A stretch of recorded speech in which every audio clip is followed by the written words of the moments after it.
ಇದೇನೆಂದರೆ ಗೌರ್ಮೆಂಟಿಗೆ tax ಒಂದು ಹೋಗಲ್ಲ, fuel tax ಹೋಗಲ್ಲ. ಆದ್ದರಿಂದ ಇದು ಗೌರ್ಮೆಂಟ್ ಅಪ್ರೂವ್ ಮಾಡುತ್ತೋ ಅನ್ನೋದೊಂದು ಡೌಟ್ ಇದೆ ಬ್ರೋ.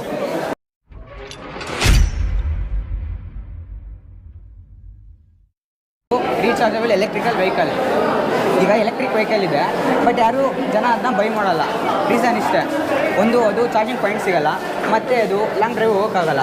ಈ ಕಾರಣದಿಂದ ಎಲೆಕ್ಟ್ರಿಕ್ ವೆಹಿಕಲ್ ಬೈ ಮಾಡ್ತಾ ಇಲ್ಲ ಪೀಪಲ್ಸು. ಅದರಿಂದ ನಾನೊಂದು ಹೊಸ ಮಾಡೆಲ್ ಡಿಸೈನ್ ಮಾಡಿದ್ದೀನಿ. ಇದು ಬಂದು ಆಟೋಮೆಟಿಕ್ ರೀಜನ್ರೇಟ್ ಮತ್ತು ಆಟೋಮೆಟಿಕ್ ಸೆಲ್ಫ್ ಚಾರ್ಜ್ ಆಗ್ತಾ ಇರುತ್ತೆ. ಸೋಲಾರ್ ಪ್ಯಾನಲ್ ಹಾಕಿದ್ದೀನಿ, full body full solar panel cover ಆಗಿರುತ್ತೆ.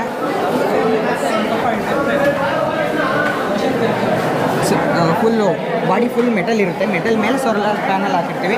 ಏನಕ್ಕೆ ಸೋಲಾರ್ ಪ್ಯಾನಲ್ ಅಷ್ಟು ಗಟ್ಟಿ ಇರಲ್ಲ, ಡ್ಯಾಮೇಜ್ ಆಗ್ಬೋದು. ಆ ಕಾರಣದಿಂದ ಬಾಡಿ ಮೇಲೆ ಸೋಲಾರ್ ಪ್ಯಾನಲ್ ಬರುತ್ತೆ. ಇದು ನಾರ್ಮಲ್ ಎಲೆಕ್ಟ್ರಿಕ್ ವೆಹಿಕಲ್, ಬಟ್ ಹೀಗಿರುತ್ತೆ. ಇದನ್ನು ನಾವು ಈ ಥರ ಡಿಸೈನ್ ಮಾಡ್ತೀವಿ. ಫೈನಲಿ ಸೋಲಾರಿಂದ ಹಿಂಗೆ ರೆಡಿ ಆಗುತ್ತೆ. ಮತ್ತು ಇದನ್ನ ಇನ್ನೊಂದು ಟೆಕ್ನಿಕ್ ಯೂಸ್ ಮಾಡಿದ್ವಿ, ಡೈನಮೋ ಚಾರ್ಜರ್. ಇದೇ ವರ್ಕ್ ಆಗುತ್ತೆ ಅಂದರೆ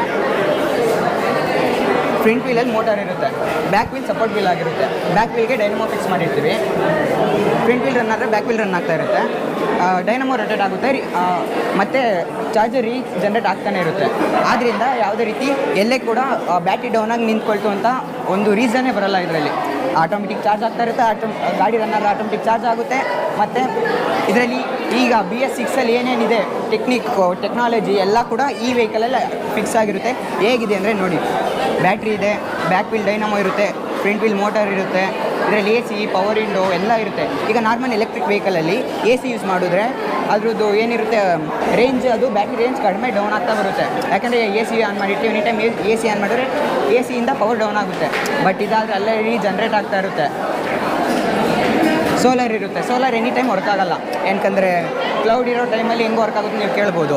ಕ್ಲೌಡ್ ಇರೋ ಟೈಮಲ್ಲಿ ಡೈನಮೋ ಇರುತ್ತಲ್ಲ, ಡೈನಮೋಯಿಂದ ಜನ್ರೇಟ್ ಆಗುತ್ತೆ. ಮನೇಲಿ ಕೂಡ ಚಾರ್ಜ್ ಮಾಡ್ಬೋದು, ಔಟ್ಸೈಡ್ ಚಾರ್ಜ್ ಮಾಡ್ಬೋದು, ಎಲ್ಲಿ ಬೇಕಾದ್ರೂ ಆಟೋಮೆಟಿಕ್ ಚಾರ್ಜ್ ಆಗ್ತಾನೆ ಇರುತ್ತೆ. ನೀವು ಕೇಳ್ಬೋದು ಆಟೋಮೆಟಿಕ್ ಯಾವಾಗಲೂ ಚಾರ್ಜ್ ಆಗ್ತಾ ಇದ್ದರೆ ಬ್ಯಾಟ್ರಿಗೇನು ಪ್ರಾಬ್ಲಮ್ ಆಗಲ್ಲ ಅಂತ.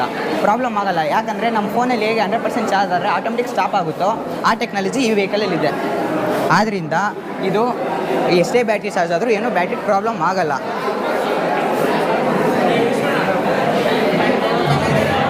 ಈಗ ಪೀಪಲ್ ಬಂದು ಬೇಕಾದ್ರೆ ಜನ ಬೈ ಮಾಡೋ ಚಾನ್ಸಸ್ ತುಂಬ ಹೆಚ್ಚಾಗಿರುತ್ತೆ. ಯಾಕಂದರೆ ಮತ್ತೆ ಅಲ್ಲೇ ರೀಚಾರ್ಜಬಲ್ ಆಗ್ತಾ ಇರುತ್ತೆ, ಎಲ್ಲ ಲಾಂಗ್ ಡ್ರೈವ್ ಹೋಗ್ಬೋದು. ಈ ಪರ್ಪಸ್ಸಿಂದ ಹೊಸದಾಗಿ ಡಿಸೈನ್ ಮಾಡಿರೋ ಮಾಡೆಲ್ ಇದು. G1DN. I am from Sarang PU college, Gudur. ಇದು self chargeable electric vehicle.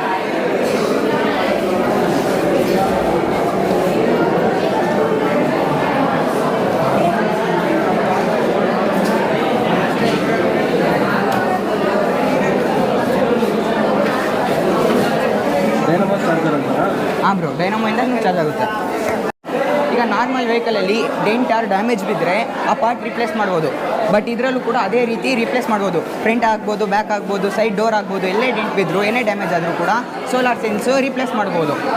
Any time charge ಆಗ್ತಿರುತ್ತೆ, ಇದರಿಂದ ಏನೇ ಪ್ರಾಬ್ಲಮ್ ಇರೋಲ್ಲ. ಫೈನಲಿ ನಮ್ಮ ಎಲೆಕ್ಟ್ರಿಕ್ ಕಾರ್ ಈ ಥರ ರೆಡಿ ಆಗುತ್ತೆ. Self chargeable automatic self chargeable electric vehicle. ನಿನ್ನೆ ಏನಾಯಿತು ಅಂದರೆ ನನ್ನ ಫ್ರೆಂಡ್ದೊಂದು ಎಲೆಕ್ಟ್ರಿಕ್ ಕಾರ್ ಇದೆ. ಅದು ಆ ಕಾರ್ದು ಬ್ಯಾಟ್ರಿ ಡೌನ್ ಆಗಿಬಿಡ್ತು ಬ್ರೋ. ಅದನ್ನು ತೆಳ್ಳಂಗೂ ಇಲ್ಲ, ಟೋನ್ ಮಾಡಬೇಕು. ಟೋನ್ ವೆಹಿಕಲ್ ಬಂತು, ಟೋನ್ ಮಾಡ್ಕೊಂಡು ಅವ್ನು ಮನೆಗೆ ಬರೋಕ್ಕೆ ಮಿನಿಮಮ್ 3-4 ಅವರ್ಸ್ ಬೇಕಾಗಿತ್ತು. ಅದು ಕಾರ್ ನಿಂತಿದ್ದಲ್ಲೋ ಅವ್ರು ಬಂದಿದ್ದು, ಮತ್ತೆ ಟೋನ್ ಮಾಡಿದ್ದು, ಅದು ಟೋನ್ ಫೀಸು ಎಕ್ಸೆಟ್ರಾ ಹೀಗೆ ಅವ್ನಿಗೆ ಎಕ್ಸ್ಟ್ರಾ ಬಿಲ್ ಆಯಿತು. ಬಟ್ ಆದರೆ ಈ ಕಾರಲ್ಲಿ ಯಾವುದೇ ಬ್ಯಾಟ್ರಿ ಡೌನೇ ಆಗಲ್ಲ, ಆಟೋಮೆಟಿಕ್ ರೀಚಾರ್ಜ್ ಆಗ್ತಾನೆ ಇರುತ್ತೆ. ಇದು ಒಂದು ಕಾಡಿನ ಚಿತ್ರ. ಈ ಕಾಡಿಂದ ನಮಗೆ ಆಕ್ಸಿಜನ್ ಮತ್ತು ನ್ಯಾಚುರಲ್ ರಿಸೋರ್ಸಸ್ ಎಲ್ಲ ಸಿಗುತ್ತೆ. ಈ ಕಾಡನ್ನು ಈಗಿನ ದಿನಗಳಲ್ಲಿ ಈ ಕಾಡನ್ನ ಡೆಸ್ಟ್ರಾಯ್ ಮಾಡ್ತಿದ್ದಾರೆ. ಎಲ್ಲ ಡೆಸ್ಟ್ರಾಯ್ ಮಾಡೋದ್ರಿಂದ ಆಕ್ಸಿಜನ್ ಲೆವೆಲ್ ಕಮ್ಮಿ ಆಗುತ್ತೆ. ಮತ್ತು ಈಗೆಲ್ಲ ಪೆಟ್ರೋಲಿಯಮ್ ಮತ್ತು ಡೀಸಲಿಯಮ್ ವೆಹಿಕಲ್ಸ್ ಎಲ್ಲ ಯೂಸ್ ಮಾಡ್ತಿದ್ದಾರೆ. ಹಂಗೆ ಮಾಡೋದ್ರಿಂದ ಕಾರ್ಬನ್ ಡೈಆಕ್ಸೈಡ್ ಜಾಸ್ತಿ ಆಗಿಬಿಟ್ಟು ಓಝೋನ್ ಲೇಯರ್ಗೆ ಹೋಲ್ ಆಗುತ್ತೆ. ಆ ಓಝೋನ್ ಲೇಯರ್ ಹೋಲ್ ಆಗೋದ್ರಿಂದ ಅಲ್ಟ್ರಾವೈಲೆಟ್ ರೇಸ್ ಎಲ್ಲ ಬಂದುಬಿಟ್ಟು ಡೈರೆಕ್ಟ್ ಅರ್ಥನ ತಾಕೋದ್ರಿಂದ ಅರ್ಥ ಮತ್ತು ಹ್ಯೂಮನ್ಸ್ ಎಲ್ಲ ಸ್ಪಾಯ್ಲ್ ಆಗ್ತಾರೆ. ಆದ್ದರಿಂದ ನಾವು ಈ ಮರಗಳನ್ನ ಕಟ್ ಮಾಡಬಾರ್ದು. ಒಂದು ಮರನ ಕಟ್ ಮಾಡಿದ್ರೆ ಆ ಒಂದು ಮರದ ಪ್ಲೇಸಲ್ಲಿ ನಾವು 10 ಮರವನ್ನು ನೆಟ್ಟಿದ್ರೆ ಆ 10 ಮರ ಒಂದು ಮರ ಇದನ್ನು ಕ್ಯಾಪ್ಚರ್ ಮಾಡುತ್ತೆ. ಹಾಗೆ ಮುಂದಿನ ಜನ್ರೇಷನ್ ಬರೋವ್ರಿಗೆ ಆಕ್ಸಿಜನ್ ಕೊರತೆ ಸಹ ಆಗಲ್ಲ. ಅದರಿಂದ ನಾವು ಯಾವುದೇ ಕಾರಣಕ್ಕೂ ಮರಗಳನ್ನ ಕಡಿಬಾರ್ದು, ಮರಗಳನ್ನ ಬೆಳೆಸಬೇಕು, ಎನ್ವಿರಾನ್ಮೆಂಟ್ನ ಕಾಪಾಡಬೇಕು. ಈ ಪಕ್ಷಿಗಳನ್ನ ಮತ್ತು ಪ್ರಾಣಿಗಳು ಈ ಕಾಡನ್ನು ಕಡಿಯೋದ್ರಿಂದ ಊರುಗಳೆಲ್ಲ ಬಂದುಬಿಟ್ಟು ಎಲ್ಲ ಮನುಷ್ಯರಿಗೆಲ್ಲ ಭಯಪಡಿಸ್ತಿದ್ದಾವೆ. ಸ್ಕೂಲ್ ಮತ್ತು ಕಾಲೇಜ್ಗೆ ಹೋಗೋಕ್ಕೆ ಸ್ಟೂಡೆಂಟ್ಸ್ ಎಲ್ಲ ಹೆದರ್ತಿದ್ದಾರೆ.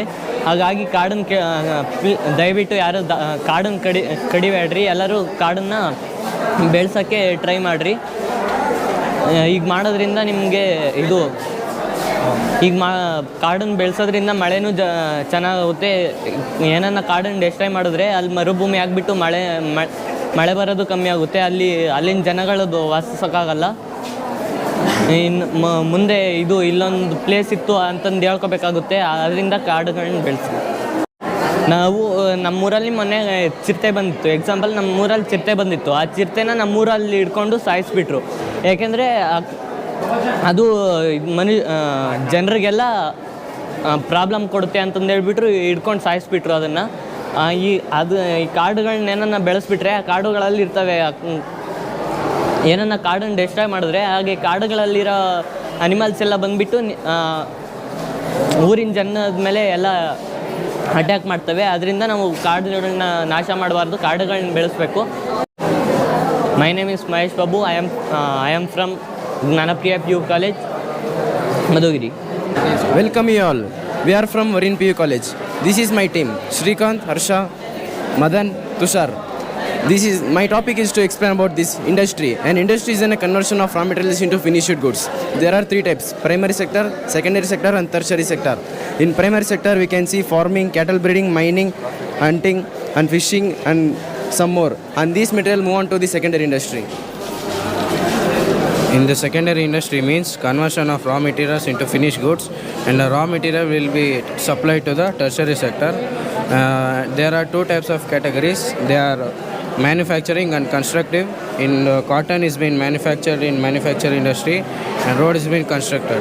And the wind energy is converted into electrical energy and supplied to all the 3 sectors. In the sense, primary sector, secondary sector, tertiary sector. And the tertiary sector will be explained by my friend Madan. Tertiary sector. It is also called as service sector. It helps to produce goods and services for both primary and secondary sectors. It generally helps to serve the peoples like bank, ATM, shopping malls, etc. Good morning. Myself Manohar Kain of first PUC from Varin PU College. This is integrated organic farming. We are here about to explain this. It is a chain link process between the cattle farming, vermicomposting, agriculture, harvesting, mushroom cultivation, moriculture, poultry, etc. and beekeeping. The waste materials which come from the one process we can use for the raw material for the another process, like the cow dung which come from the cows. We can use for the biogas, and we can use for that fuel for home purpose. And the waste which come from the biogas we use for the vermicomposting. After that the soil fertility will increase, and we can use for the soil in agricultural field, and it avoids the chemical fertilizers. And this is rainwater harvesting. This is one of the best method to save water for the future generation. So we want to save water, like when the rain comes, we want to first collect the water. After we want to pass through the filtration tank. After the filtration of water, we can use this water for home purpose and agricultural purpose, etc. And this was first introduced by Ramesh Chandra Dagar. He lives in Haryana. He opened a club called Haryana Kisan Welfare Club. In the club of 2,000 farmers daily practicing this, and it is very benefit to farmers. In our Karnataka government also influence this. Our farmers can be also very rich. Thank you. I am from MDR PU to Kodimuddani Science College.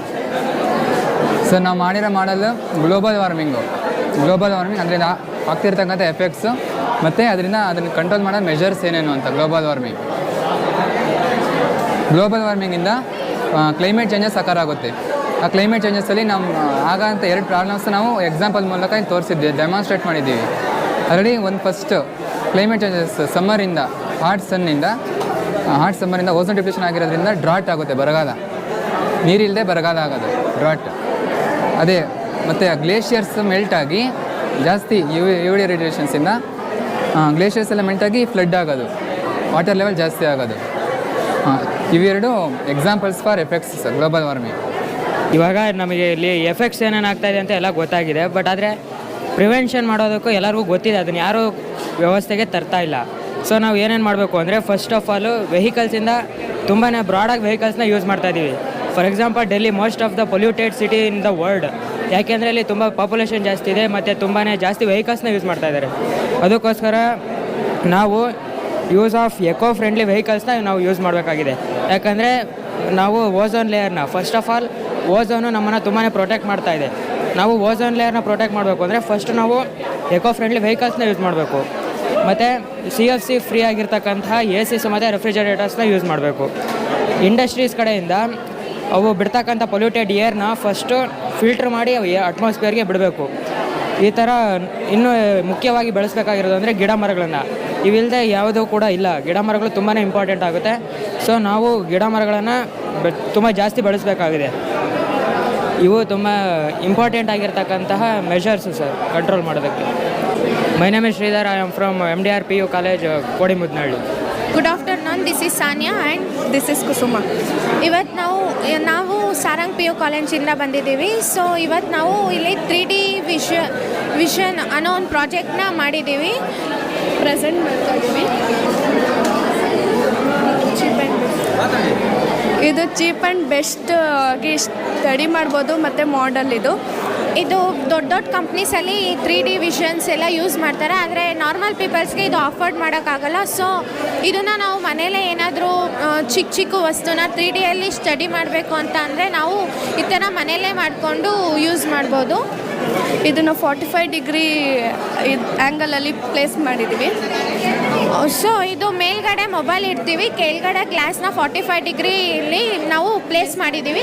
ಹಿಂದೆ ಏನು base ಇಲ್ಲ ಅಂದ್ರೂ ನಮಗೆ vision ಕಾಣಿಸುತ್ತೆ. So ಇದು cheap and ಬೆಸ್ಟಾಗಿ ನಾವು use ಮಾಡ್ಬೋದು. ಅದು 3D ವಿಷನ್ಸು.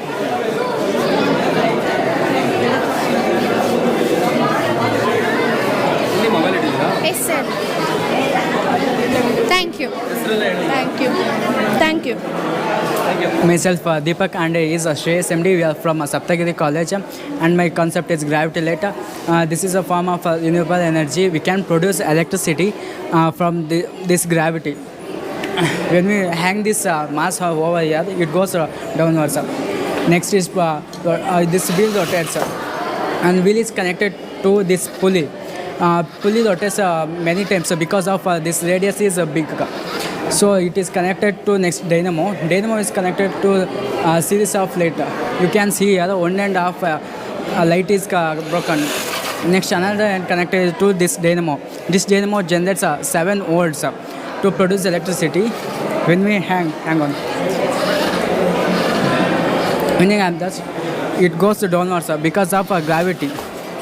We can use this light at industrial level, at mobile areas. Next, you can continue. This is about 3 kgs and the height between this is 120 centimeters. When we hang, we get around 7 volts for this weight and this height. If we increase the weight and height, we will get more energy and more supply of electricity. So ಇವಾಗ basic ಮಾಡಲ್ ಏನು ಅಂದರೆ, ಇವಾಗ medical ಶಾಪ್ಗೆ ಹೋಗ್ತೀರಾ. Medical ಶಾಪ್ಗೆ ಹೋದಾಗ ನೀವು full tablet strip ತಗೊಳ್ಳಲ್ಲ. ಸೊ ಒಂದೋ ಇಲ್ಲ ಎರಡೋ ತೊಗೊತೀರ.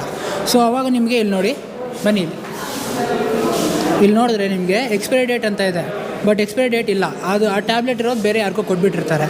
ಸೊ ಅದಕ್ಕೋಸ್ಕರ ನಾವು ಪ್ರತಿಯೊಂದು ಸ್ಟ್ರಿಪ್ ಮೇಲೇನು QR ಕೋಡ್ ಇಂಪ್ಲಿಮೆಂಟ್ ಮಾಡ್ತಾಯಿದ್ದೀವಿ. ಸೊ ನೀವು QR ಕೋಡ್ ಸ್ಕ್ಯಾನ್ ಮಾಡಿದ್ರೆ ನಿಮಗೆ ಡೀಟೇಲ್ಸ್ ಎಲ್ಲ ಬರುತ್ತೆ, ಎಕ್ಸ್ಪೈರಿ ಡೇಟು, ಮ್ಯಾನುಫ್ಯಾಕ್ಚರ್ ಡೇಟು ಎಲ್ಲ ಬರುತ್ತೆ. ಸೊ ಇಲ್ಲಿ ಇಷ್ಟು ಜನ ಸತ್ತೋಗ್ತಾ ಇದ್ದಾರೆ ಫೇಕ್ ಡ್ರಗ್ಸ್ ತೊಗೊಂಡು, ಅಂದರೆ ಫೇಕ್ ಮೆಡಿಸಿನ್ಸ್ ತೊಗೊಂಡು. ಸೊ ಅದಕ್ಕೋಸ್ಕರ ಈ ಇಂಪ್ಲಿಮೆಂಟೇಷನ್ ಮಾಡ್ತಾಯಿದ್ದೀವಿ.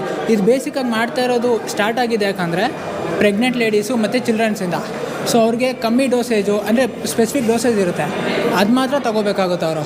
ಸೊ ಅದಕ್ಕೆ ಇಲ್ಲಿ ನೋಡಿ, ಮ್ಯಾನುಫ್ಯಾಕ್ಚರ್ ಆದಮೇಲೆ ಈ ಮೆಡಿಸಿನ್ ಮೇಲೆ ನಾವು ಹಿಂಗೆ QR ಕೋಡ್ ಇದಾಗ್ತೀವಿ. QR ಕೋಡ್ ನೀವು ಸ್ಕ್ಯಾನ್ ಮಾಡ್ತಿದ್ದಂಗೆ ಅದು ಒಂದು ಟೆಸ್ಟಿಂಗ್ ಪ್ರೋಸೆಸ್ ನಡೆಸ್ಬಿಟ್ಟು ವ್ಯಾಲಿಡಾ ಇನ್ವ್ಯಾಲಿಡಾ ತಗೋಬಾರ್ದಾ ಎಲ್ಲ ತೋರಿಸುತ್ತೆ. ನನ್ನ ಹೆಸರು ರಕ್ಷಿತ್ ಬಿ ಆರ್. ನಮ್ಮ college Sridevi institute of engineering and technology. ನಾನು CSE ಬ್ರ್ಯಾಂಚಲ್ಲಿ ಮಾಡ್ತಾಯಿದ್ದೀನಿ.